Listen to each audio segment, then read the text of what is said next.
দেওয়াল চাপা পড়ে জয় দাস নামে এক শিশুর মৃত্যুকে ঘিরে চাঞ্চল্য ছড়ালো রঘুনাথগঞ্জ থানার প্রসাদপুর গ্রাম এলাকায়। পরিবার সূত্রে জানা গেছে, খেলাধুলার উদ্দেশ্যে বাড়ি থেকে বের হয়ে বাড়ির পাশে খেলাধুলা করছিল। হঠাৎ একটি দেওয়াল শিশুটির উপরে হুড়মুড়িয়ে পড়ে। তাদেরকে স্থানীয়দের নজরে আসতেই তড়িঘড়ি শিশুকে আশঙ্কাজনক অবস্থায় উদ্ধার করে জঙ্গিপুর মহকুমা হাসপাতালে নিয়ে গেলে চিকিৎসক ওই শিশুটিকে মৃত বলে ঘোষণা করে। বাচ্চাগুলো খেলা করছিল প্রসাদপুর গ্রামের আমাদের যে একটা বাড়ির পাশে দেওয়ালের পাশে খেলা করছিল বসে। হঠাৎ করে দেওয়ালটা ভেঙে পড়ে গেছে, ঢাকা পড়ে যায়, বার হতে হতে স্পটে ওখানে খেলছিল। ওখানে হ্যাঁ খেলা করছিল, 2-3 জন ছিল, 3জন পালিয়ে গেছিল, ও বসে খেলা করছিল। বেশ পাঁচিলের একদম কোলে ছিল। গ্রামটা কোথায়? প্রসাদপুর। কোন ব্লকের আন্ডারে? রঘুনাথগঞ্জ 1, রঘুনাথগঞ্জ থানার আন্ডারে পড়ছে প্রসাদপুর।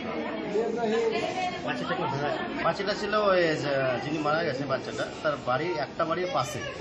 তার অকাল মৃত্যুতে শোকের ছায়া নেমেছে পরিবার সহ এলাকা জুড়ে।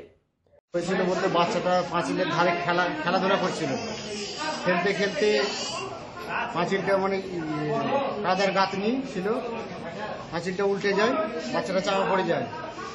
চাপা পড়ার সঙ্গে সঙ্গে কিছুক্ষণ বাদে বাচ্চাটাকে দেখতে পেয়ে বার করে, মুখ দিয়ে রক্ত বেরিয়ে যায়, হসপিটাল নিয়ে আসে, হসপিটালে মারা যায়। হসপিটাল থেকে বাইরে নিয়ে যাওয়া হয়, দেখে বাচ্চাটা ডেথ হয়ে যায়। ডেথ হয়ে যাওয়ার পরে ছেলেটার নাম হচ্ছে জয়, বাবার নাম হচ্ছে বিষ্ণু দাস, বাড়ি প্রসাদপুর। বাচ্চার বয়স কত? হ্যাঁ, বাচ্চার বয়স 4 বছর। মুর্শিদাবাদ থেকে অর্ক রয়ের রিপোর্ট, আনন্দ বার্তা।